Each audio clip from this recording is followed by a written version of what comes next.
It all started 5 years ago. Quite by accident, I founded a village we called Circumstances, which had no corporate status. It now had a population of 349 people. I was lucky. I had just unloaded another trailer in Texas with branded bandages that needed to be sterilized before being shipped to the retail market. I called and reported that everything was clear. The dispatcher instructed me to pick up the load so I could get home 2 days early. Since I had a dangerous weapons license, I was one of the few who could do the job. It was only a half-hour drive to the pickup point. So I hit the road, filled the tanks as I went. Once everything was loaded, I hit the road. The delivery point was only an hour away from home. I was already on the road when I confirmed the load was complete. I was paid twice as much as I should have been paid for this shipment. Instead of following the predetermined route, I took a shortcut across the country, not only reducing miles but also saving time. I was now less than 2 hours away from home. As a result, I was running 5 or 6 hours ahead. I had stopped at the intersection of two country roads when I saw a handwritten sign that read, "For sale before county taken." It had an arrow pointing to the right, and I followed it. Two signs along the road led me to a farmer's yard. It was an elderly couple who were retired due to age. I figured they were in their late 70s. Their land was leased to farmers in the county, but as prices rose, they were delinquent on their taxes. They loved the farm and were not ready to sell it and move to town, so they had to sell some of the land. I called my father, who took over. Using a family trust, we bought the farm at fair market value and allowed them to rent the house long-term with low rent. They were thrilled with this and said, if I ever needed a favor, to let them call. I had my father carve out and subdivide 10 acres at the crossroads from the original 200-acre farm. It was the perfect place to build a store and gas station, as the nearest major city was about an hour away. As soon as I left, I suggested that my father come and look at the place and try to buy the adjoining land around the intersection as cheaply as possible. He did so, and somehow we got 10 acres on each corner of the crossroads. In his search for water, my father discovered that there was an underground river running through the farm that would happily provide water for 50,000 people. He decided to tap into it to supply our new commercial endeavor. Just as I was pulling up to the house to make a reservation, the dispatcher hustled again, and I happily agreed. I ended up getting home at the usual time. 6 months later, I dropped off the load at 5 in the morning that Wednesday 12 hours before the workday started and parked the truck and trailer in the company yard, taking the keys to my freshly painted old Ford to the dispatch office. Knowing that in the near future there would be rakes coming at me for violating state and federal driving hour laws. Because of the breakdown, I was on the road for 16 days. That's why I was trying so hard to get home. That meant the person who replaced me had 2 extra days off. The cab would be in the shop for inspection and would be ready for use in a couple hours. They wanted to make sure it was repaired properly. The other driver was informed that he was due to arrive. He was scheduled to be on the road by 9 o'clock. I told my wife I would be home for dinner. Marcy had taken the kids and was looking forward to seeing me. Some time ago I had pulled the engine out of the old Ford truck because it was dead, and in my spare time, I had taken to restoring the frame and body, as the interior was still in good condition.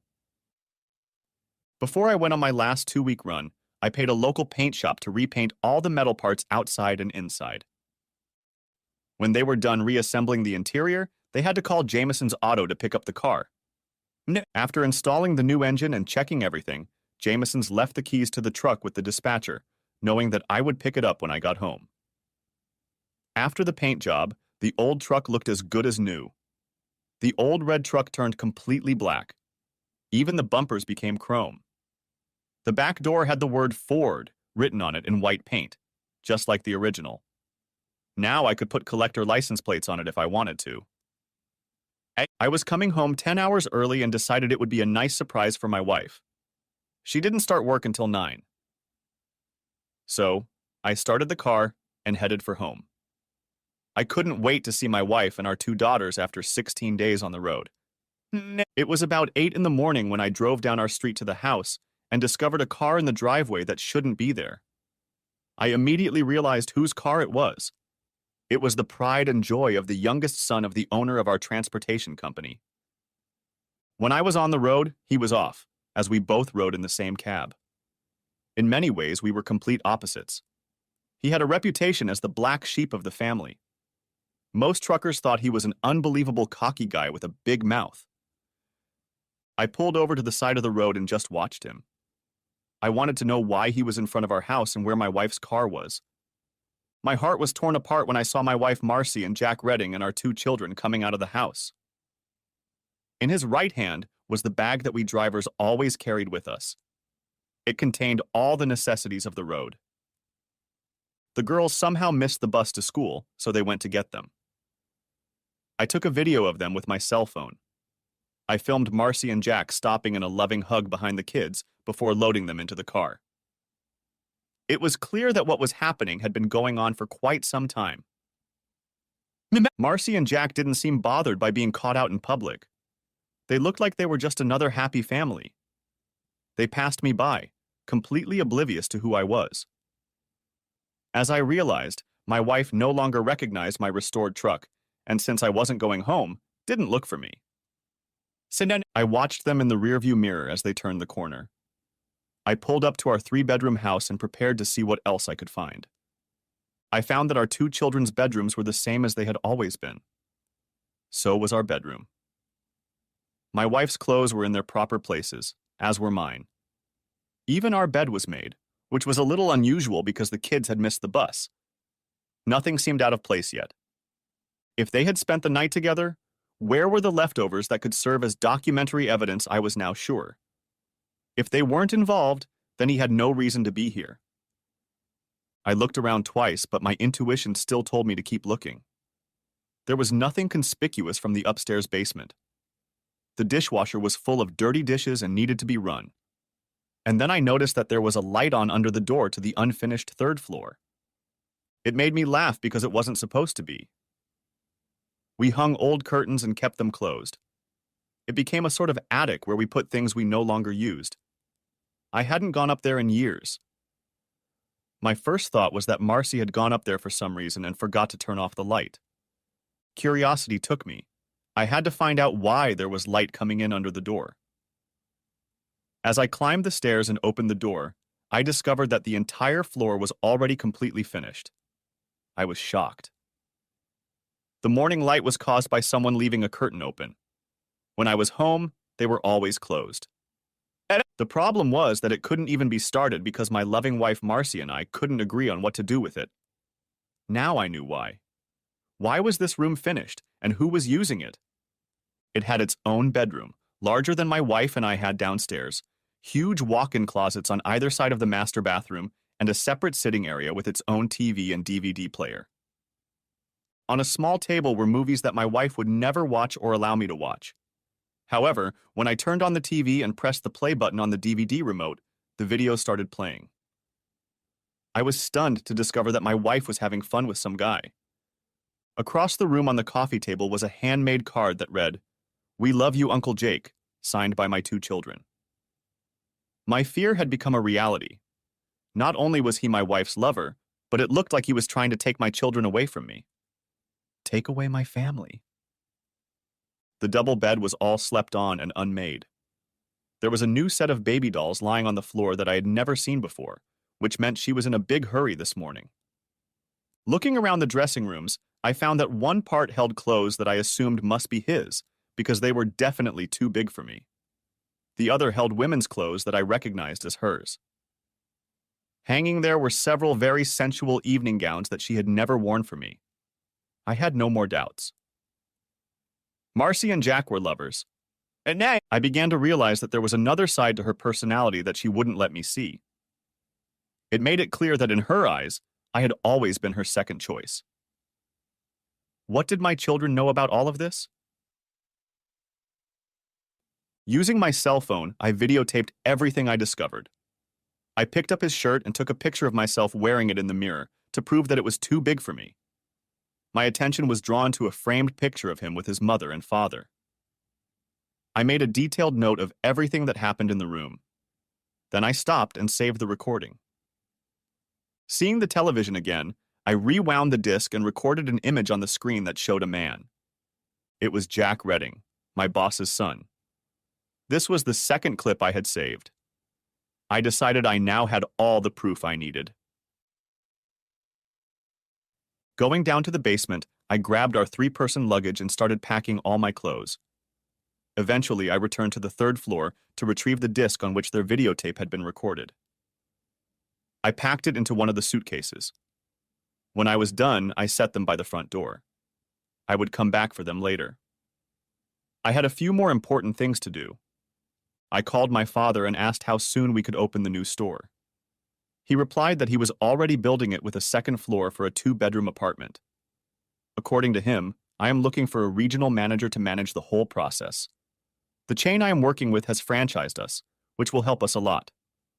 It will take another month and a half to finish construction and a month after that to get everything set up.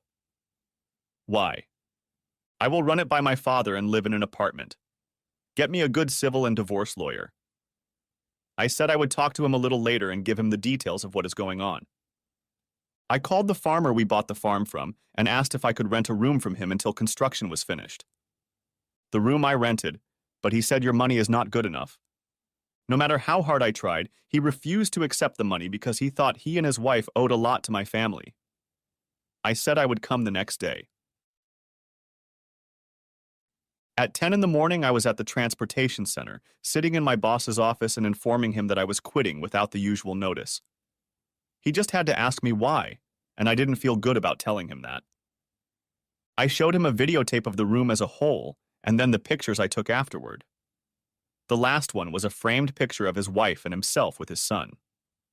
"Heath, where did you get that?" asked Jace. I explained that it was the 3rd floor of my house and it wasn't supposed to be finished. His face was as white as freshly fallen snow. And then I showed him a clip of his son Jack entertaining a woman. Jace, a Christian, watched it and said, "My God, that's disgusting." I said, "The woman's name is Marcy. That's why I'm leaving. Marcy is my wife." This clip was created in a private room on the 3rd floor with the help of a 3rd person. I didn't know what to think, so I said, "I'm sorry, but because of the behavior of your sons and my wife, I have no choice. I have to give up driving to have a chance at getting custody of my 2 daughters in the divorce." He called the accountant to write me one last check and add a $10,000 bonus for what my son did. Don't say anything to anyone and get to my office as soon as possible. "Are the children his or yours?" asked Jace Redding gravely. "They both look like Marcy." "I think it's them, as I don't think the affair has been going on for a long time," replied I. "We've been hearing things for a long time, Heath," said Jace Redding. "The only way to find out is to do a DNA test." "I suggest you ask your son Jack for that," I said sadly. "Please don't say anything to anyone. I want Marcy to find out for herself tonight that I know what's going on." "Just so you know, Heath, I don't approve of what my son did. When he comes back in 2 weeks, he'll be gone. We've long heard rumors that he was having an affair with a married woman he regularly engaged in activities with behind her husband's back, but we never had any proof. We just thought he was ranting to the other drivers," Jace said solemnly. "Now I'm sorry he did that to a good man like you. I didn't realize he had moved into your house," he continued. "But you both work, so it's easy to see how it could have gone on for so long without anyone knowing." Much later, I would find out that Jace kept his word. Not only did he fire him, but he cut him out of his will because he had dishonored the family name by ruining someone else's marriage. Jace couldn't bear the fact that this had happened to one of his own employees, whom he had long trusted. To him, it was evidence that his own son didn't care about anything or anyone. After cashing the check, clearing all of our joint accounts, and paying the bill at Jameson's Auto, I headed off to my children's elementary school. After a lengthy discussion with the counselor, the kids were called out of class to talk to me. She started to walk away to leave us alone. I said, "It's probably best if you stay. I don't want to be in a position where I could be accused of trying to manipulate our children." She asked if I was so sure of that. I replied, "In this case, yes, Because my wife Marcy is a state social worker. Miss Connor's eyes reflected shock. I learned that their new Uncle Jake had been renting the upstairs apartment for 3 years. He had kept to himself at first, but over time he seemed to have become part of the family. Marcy introduced him as a distant cousin who had recently returned to these parts. Although they never caught them together, they saw their mother downstairs so often in the mornings that they assumed they slept together. Eventually, Mom demanded that we start calling him Uncle, Linda says. I bluntly told them he was not related to either of us. There was a look of shock on my daughter's faces. I explained that Jack was apparently their mother's longtime lover. As a result, we were going through a divorce. Since I was a trucker, I explained that there was no way I would be able to get primary custody, which meant they would have to stay with their mother until I found a new job. Then, I would go to court to try to get sole custody of them. The school counselor said everything I explained was true. I kissed my daughter goodbye and watched them walk back to their classroom. The school counselor gave me her name and phone number. Have your attorney contact me so I can testify about what I witnessed, she said. I've seen too many married men who have been cheated out of their divorce. I went into a flower store and asked for a bouquet of the deadliest flowers they had. I wanted it wrapped and boxed. I had to explain to them that it was a gag gift before they agreed to do it. One of the female employees went to the dumpster and brought back a few pieces. She asked if these would fit. I said they were perfect. She packed them up for me.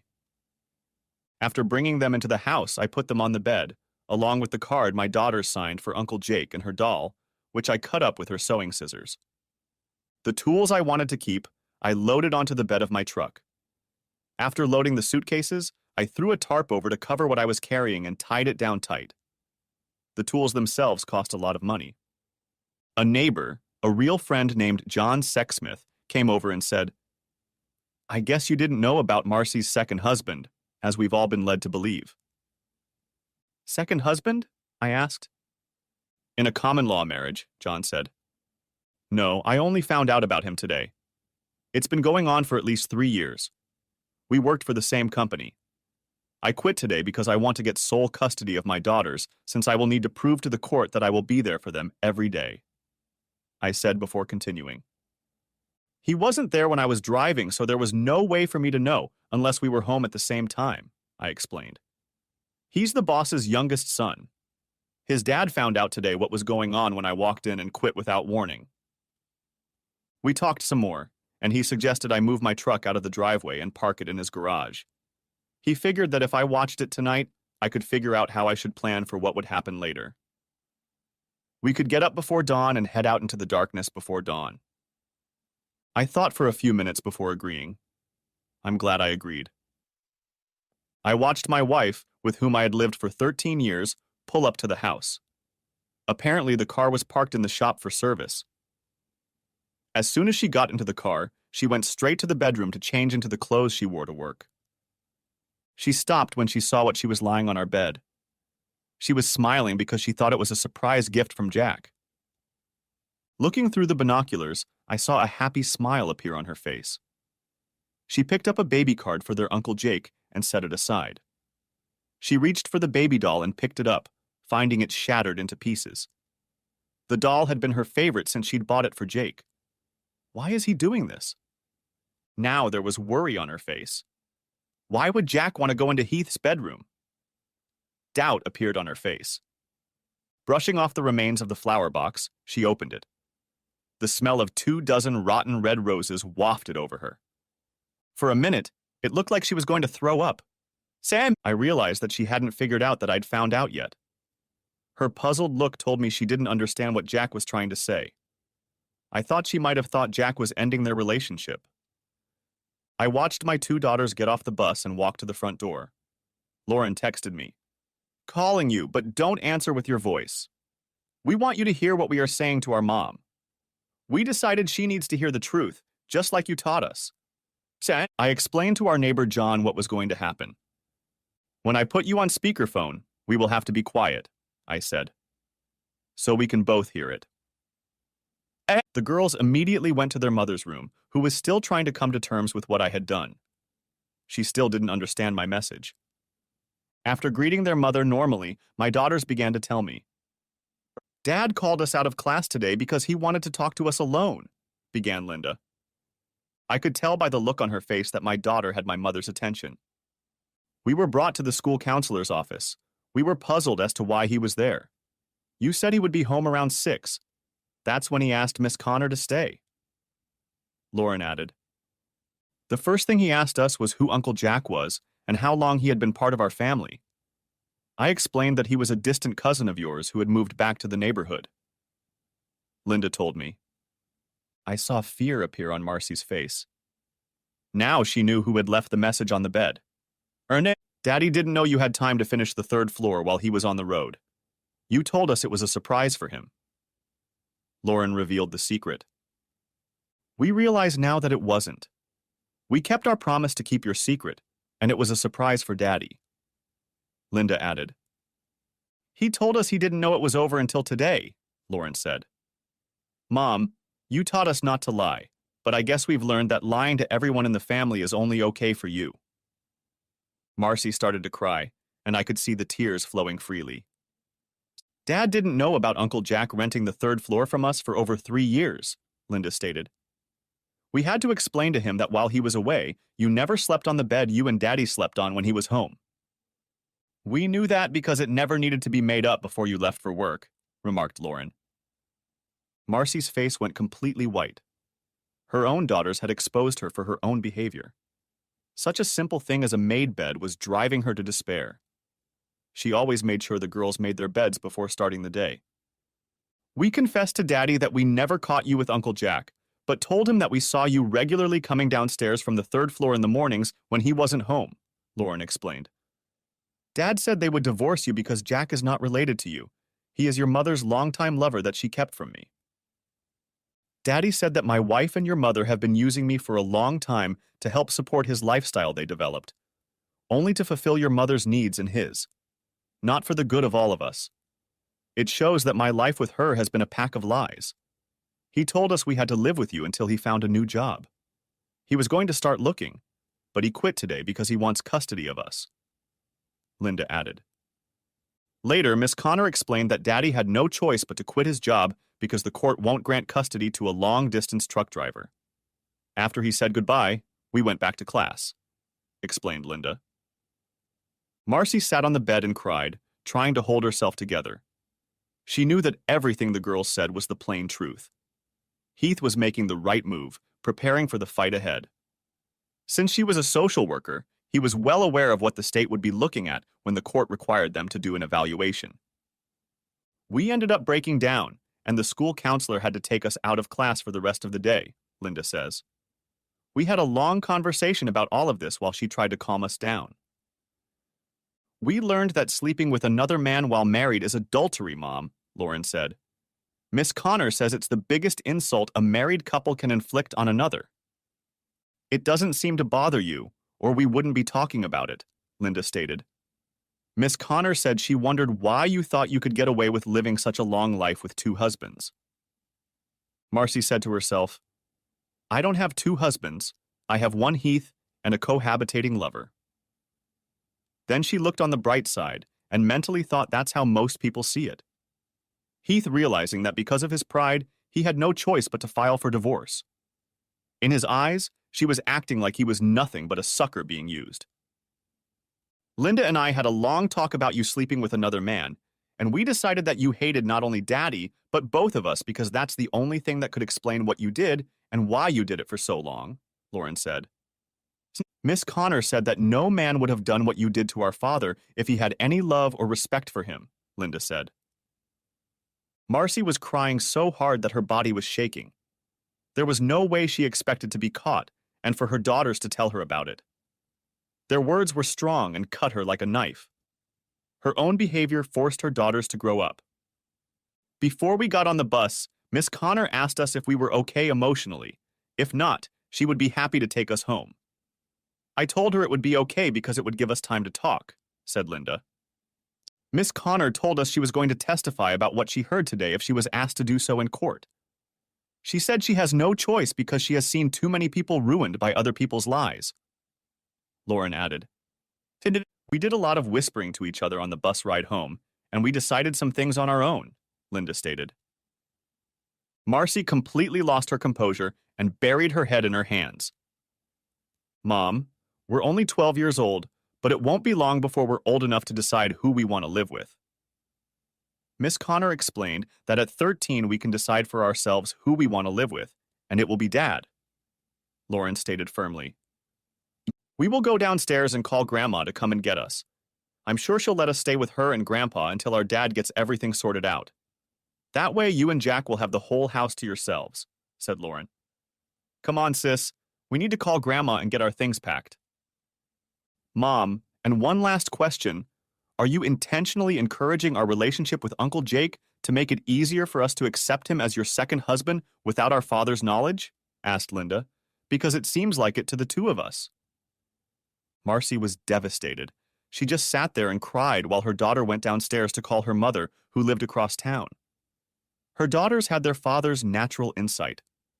They looked at everything with straightforward logic and drew their own conclusions. I texted Marcy a message. What you found on the bed was made by me.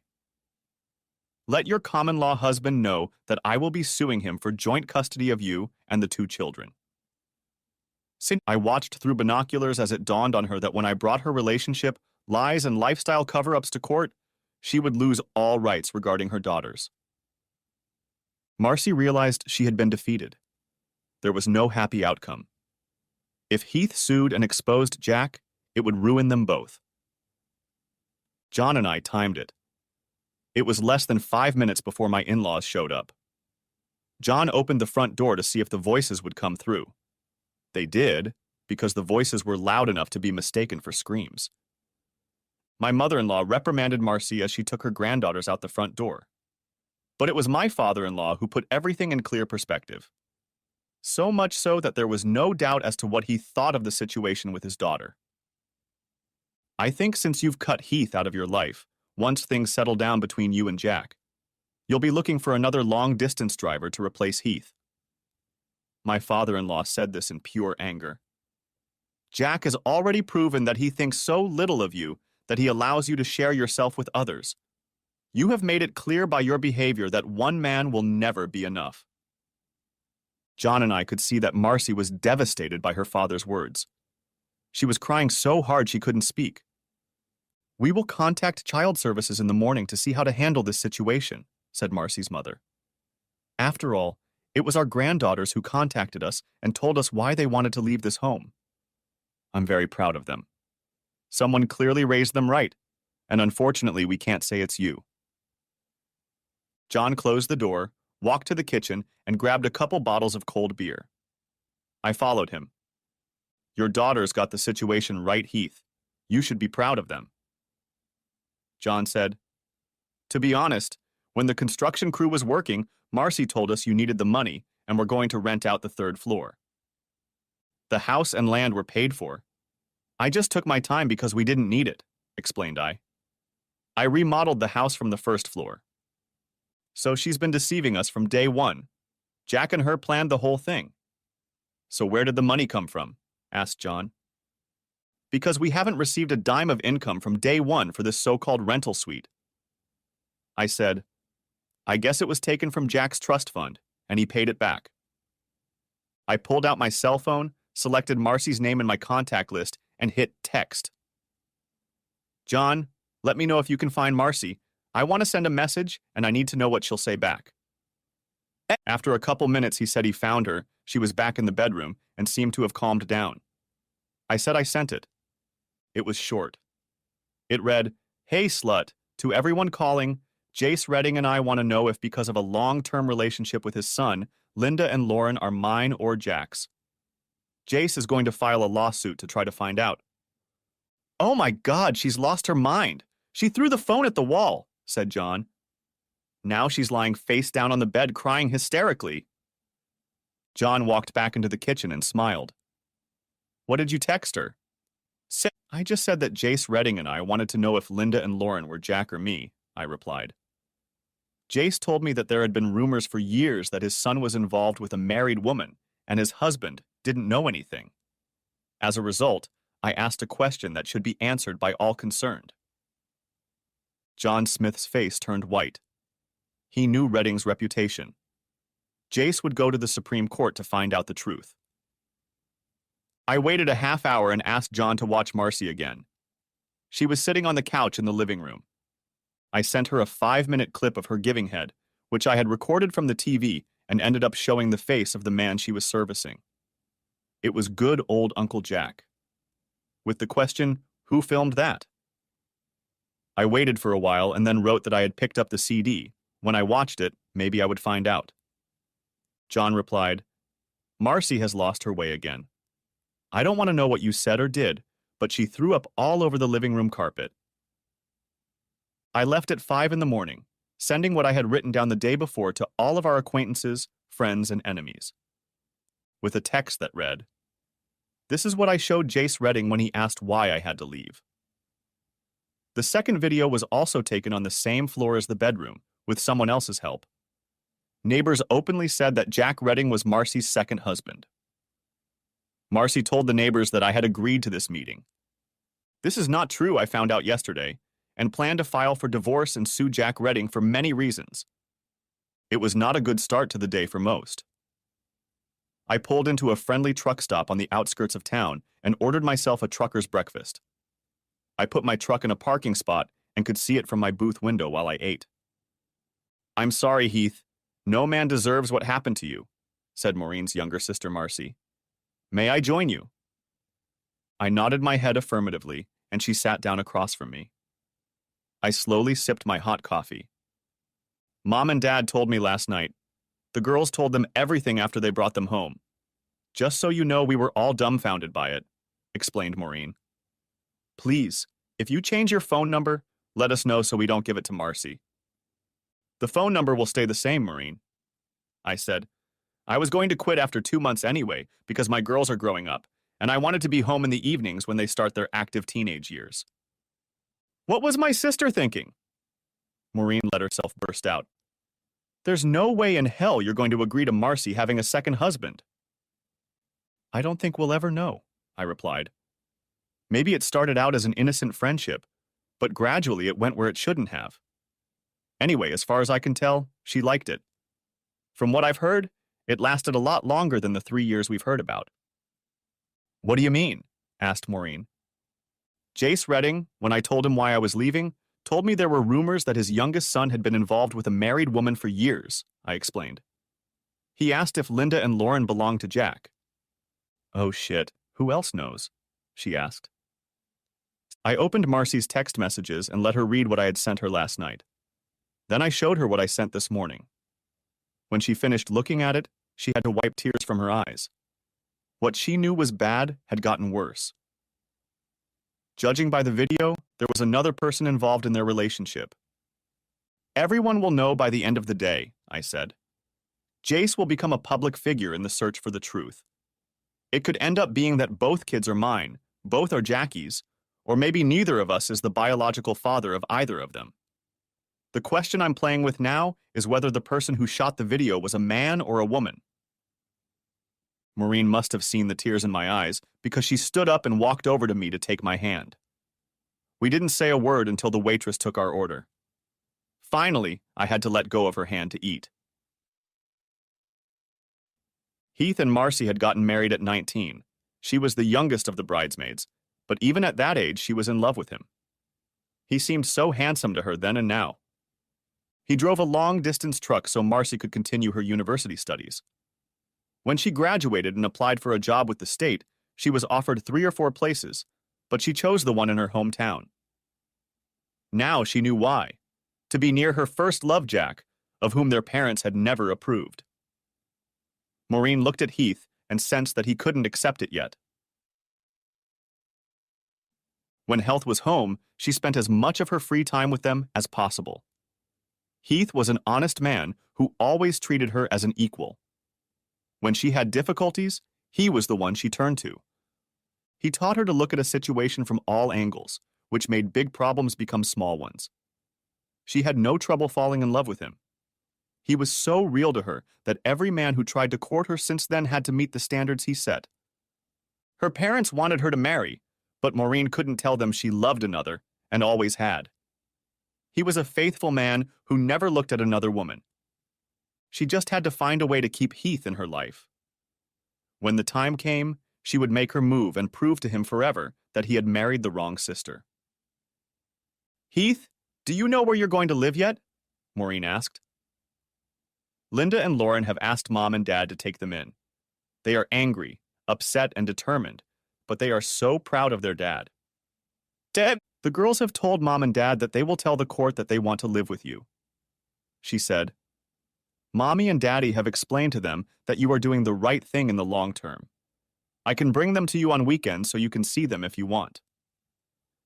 I opened my notes and gave her the address of the farm.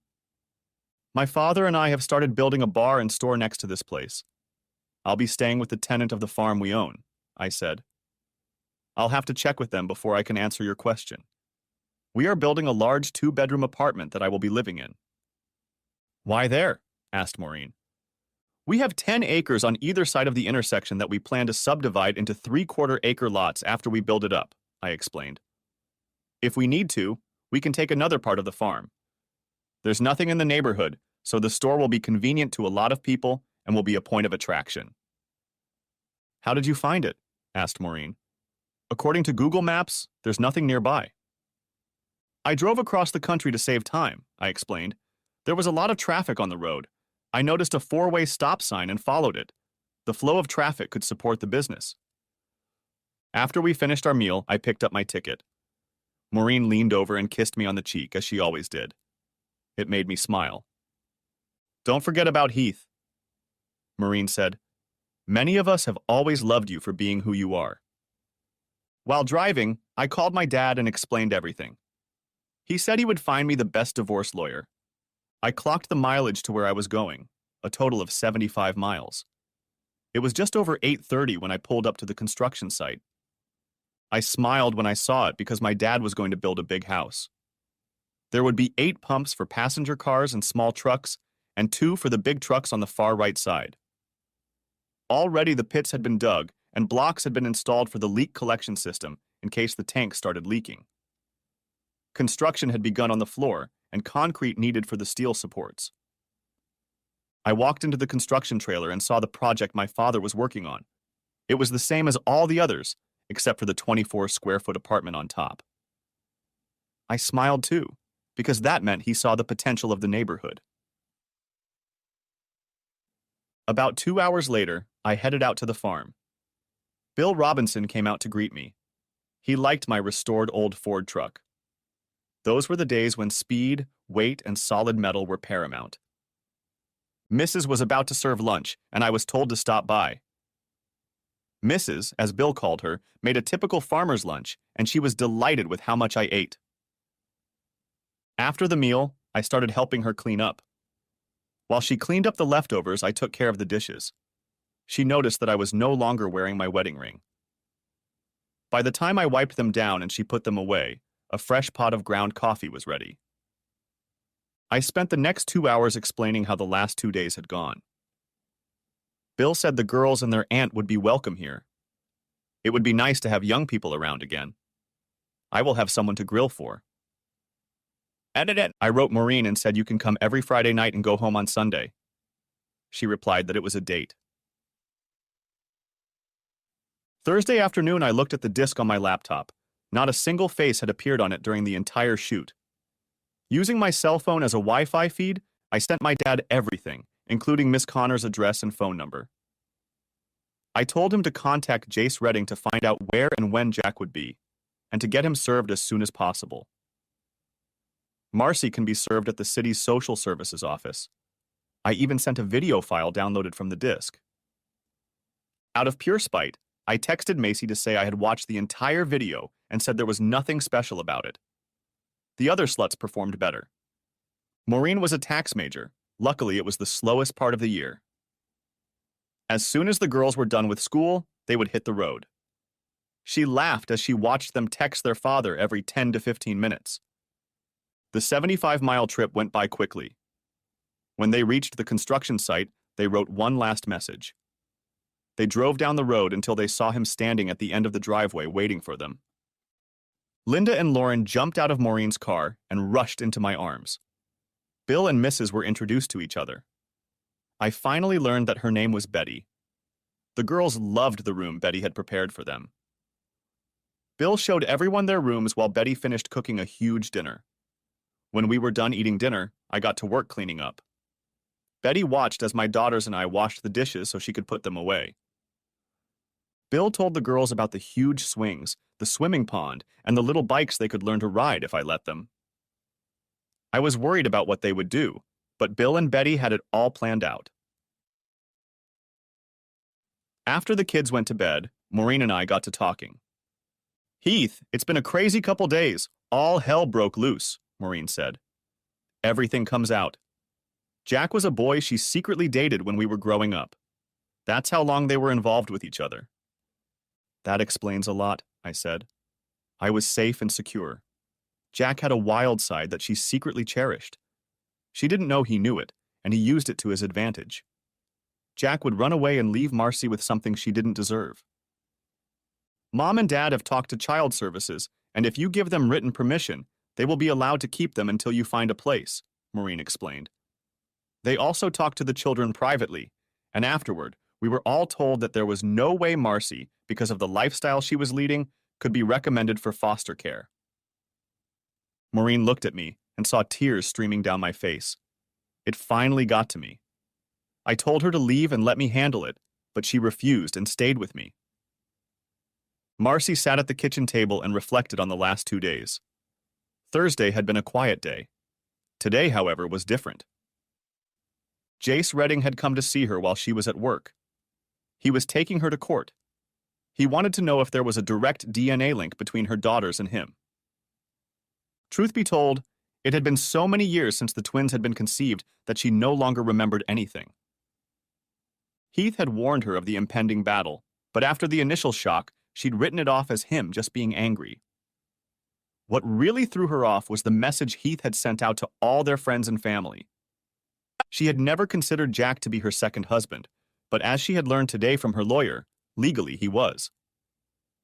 From the day she moved Jack into her home, he had been in a common-law marriage with her. Legally, after the first year, they had the same rights as a married couple. So by suing Jack, Heath expected to succeed. The only question was how much he would be awarded. The lawyer said that Heath would be treated very favorably in divorce court because he had been wronged for so long. If she had been collecting rent for the last 3 years and could prove it with monthly bank statements, things might have been different. As it was, there was no evidence that he had made any contribution to household expenses. Thus, the court would have found him to be a kept man. The real bombshell was the end of the job. Her supervisor called her into the office and laid it all out. On Thursday after hours, she went to see Mrs. and Mr. Klaus Rubenstein at their request to settle a custody matter. They explained what had happened the night before and asked the state for guidance for the future. After talking to the children, I told the grandparents that if they didn't get involved in the case, I told the grandparents that if they get written permission for childcare from the father, we will accept them as temporary guardians until the case is resolved. "I know they are your parents," her supervisor said. "Marcy, I can't transfer you now, but as soon as a spot becomes available, I will. I can't fire you or terminate you, but your effectiveness as a social worker in this area has come to naught. No one will take your word for it, so you will be permanently assigned to an office job, and you will have to delegate your current cases to others." She said this with disgust. Marcy realized she had no one to blame but herself. It was her choice, and hers alone, to continue to pursue Jack. It had finally dawned on her that everything we do has consequences. Saturday was a busy day, and Linda and Lauren were on the lookout. It was fun listening to him explain to my daughters what they could and couldn't do with the little bikes they were standing near. It was amazing to watch them do it. After 2 hours, Bill said that was enough for today because their bodies would be stiff and sore. Seeing that they were sweating, he said, "Go ahead and take a dip in the pond." Betty and Maureen came closer. About 4 girls were called in to help prepare part of the dinner. I had to check on them because they had never done it before. The 4 ladies were sitting at the kitchen table cutting onions for 2 entrees and peeling hot-boiled potatoes for potato salad. Bill started heating up the barbecue, preparing to cook the steaks he had defrosted. I helped him where I could. We ate the steaks, potato salad, and baked beans outdoors at the picnic table. Interestingly, we didn't use the TV or cell phones once all day. It was as if the twins were discovering a new life. The girls decided they wanted to go to bed early because they were tired. The 4 of us sat around drinking beer and playing cards until night fell. Sunday afternoon, they went home. Maureen got a handwritten letter, certified by Billy and Betty, giving them the necessary permissions. Klaus Rubenstein called me early Monday morning to thank me for getting the letter to him as quickly as possible. He personally carried it to the office. The supervisor copied it for his records and then issued him a legal notice to show all concerned that they were the legal guardians of his granddaughter. We delved into the history of his daughter and Jack. I ended up learning a lot of things I didn't know. The following Friday morning, Jake Redding was in Austin, Texas, picking up a load of sterilized medical equipment when he was served. That same morning, just after the social services office opened, Marcy was served. I received a text message from Maureen asking me to measure my waist circumference. I asked why. She replied so we could swim in the pond with the kids. I answered 34. I was taking an early evening walk when notifications buzzed on my cell phone.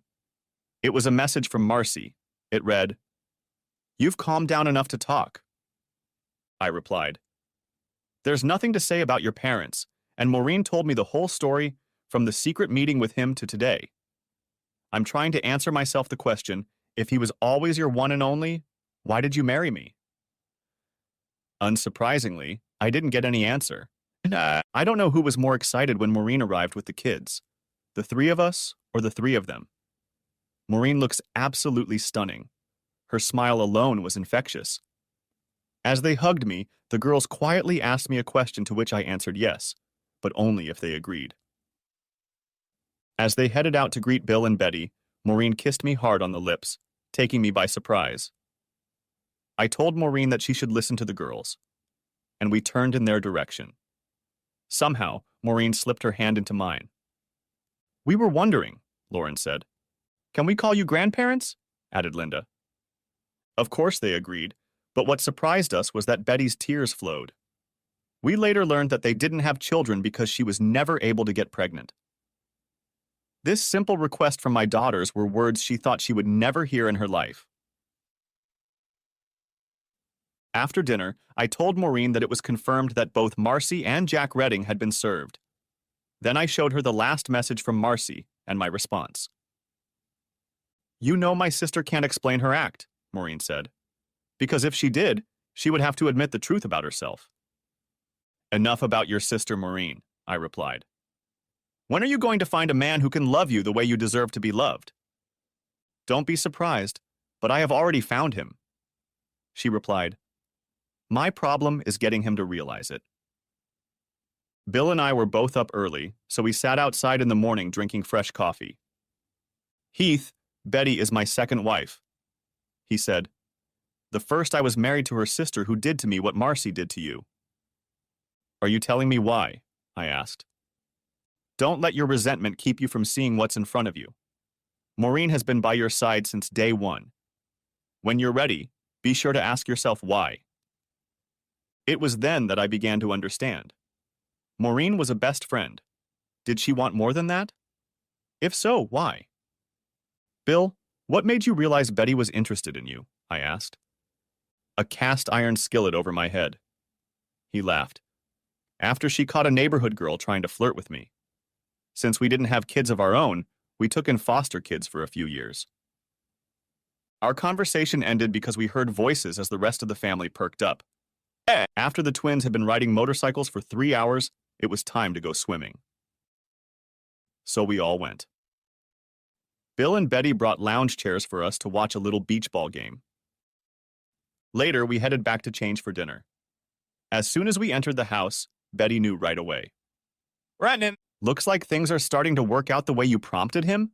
asked Betty, grinning widely. "Not her. I told Heath about your unholy right with the cast iron skillet," Bill grinned. The twins heard his words, and he had to tell them the story of how they ended up together. After dinner, the twins went to bed. The fresh air and nature had exhausted them. I was sitting on the back porch on the cushioned swing when Maureen came out and sat next to me. I hugged her and she leaned against me and said, "Mom figured it out when I brought the twins home last week.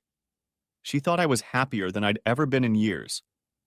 I guess my poker face wasn't as good as I thought it would be." "How did she take it?" I said. "She must have been very concerned about everything that was going on." "Brett," "She asked if it had gotten to the point where something was going on," Maureen said. I honestly answered that it hadn't. Then she asked, "How long have you been in love with him?" I replied that since the summer they got married. "Wow, that long, and it took me all that time to notice," I said. "I expected a big lecture from her," said Maureen. "But she said that if it worked out, I'd get your father to agree." Then she explained that our father was thrown out by her older sister. She thanks her for that every day. I was kissing Maureen goodbye Sunday afternoon when Lauren told Linda, who looked shocked. Aunt Maureen had loved Daddy for many years. It took what Mom did to Dad for him to realize that. If Maureen got her way, they would get married as soon as he was divorced. As they drove away, I asked myself, how did my daughter know? "Heath," Bill said, "let's take a little walk. I have an idea I want to pitch to you." We walked out of the property to the road over a bridge spanning a small creek and crossed to the other side of the property. There was a nice piece of land that had originally been part of the house grounds. "This would be the perfect place for a house, don't you think?" Bill said. "Lauren and Linda could come here whenever they wanted to ride their bikes or buy horses."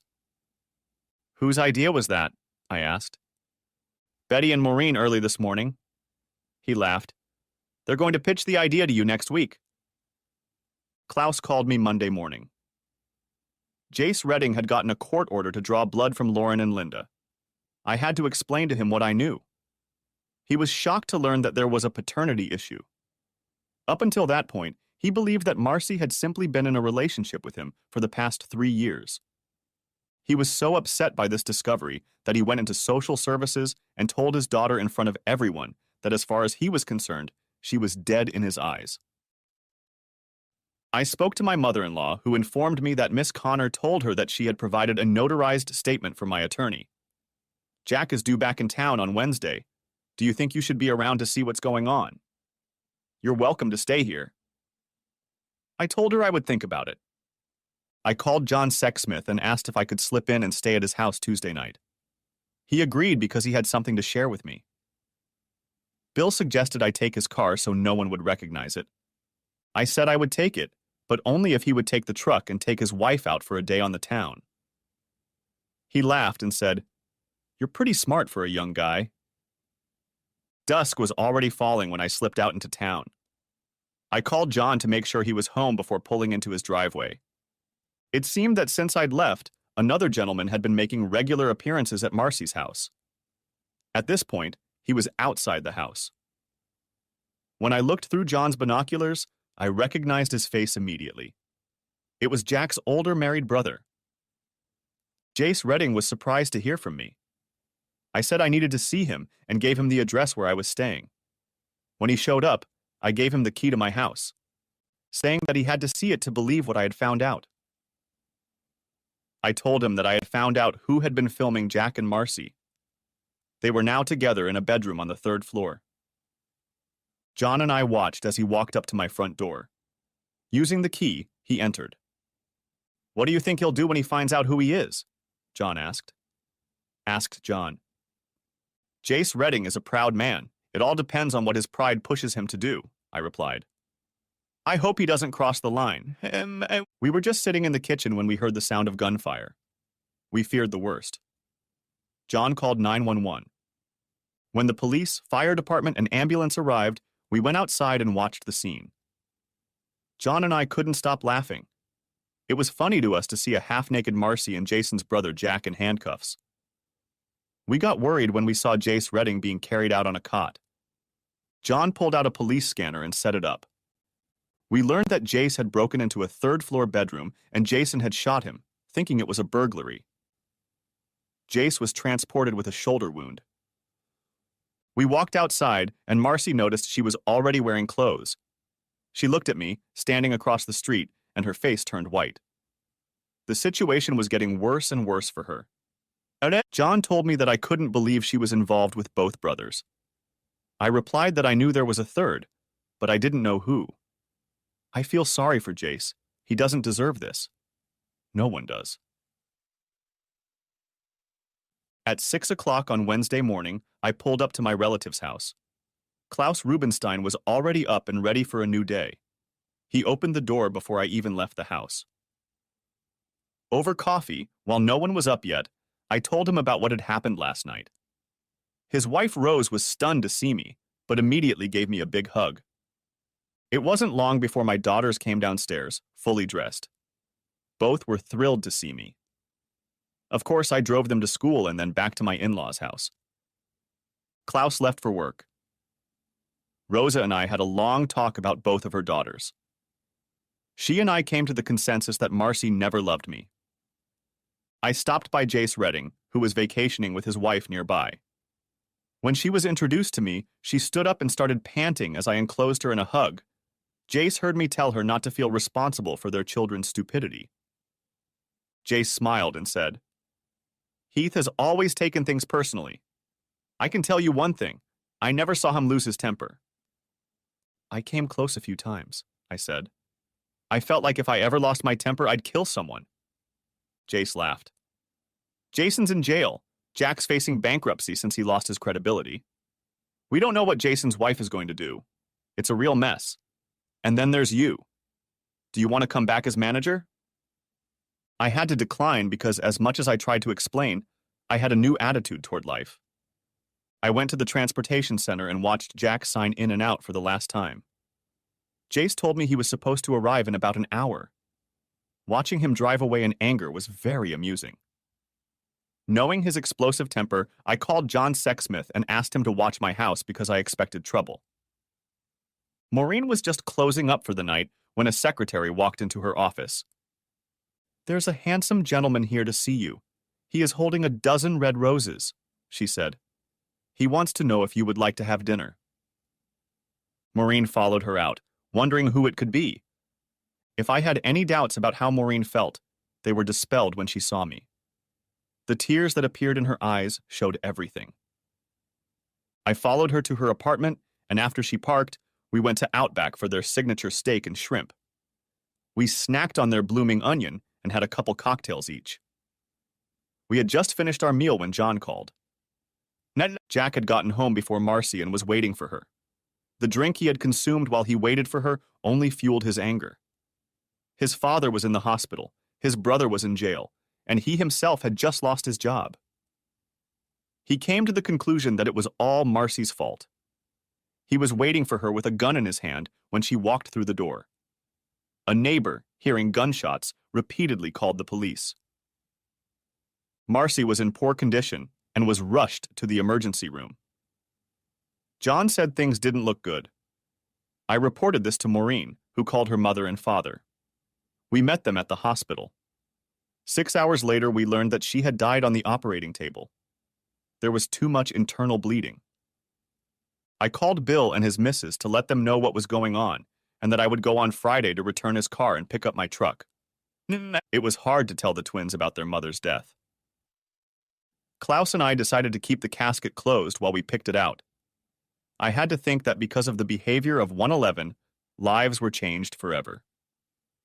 No one ever thinks about the fact that our actions can have consequences. We were walking back from the burial site when Klaus took me aside. "Heath, there is no relationship between Jace Redding and the kids," Klaus said softly. "More importantly, how long has Maureen been in love with you?" "According to your wife, since the summer Marcy and I got married," I replied.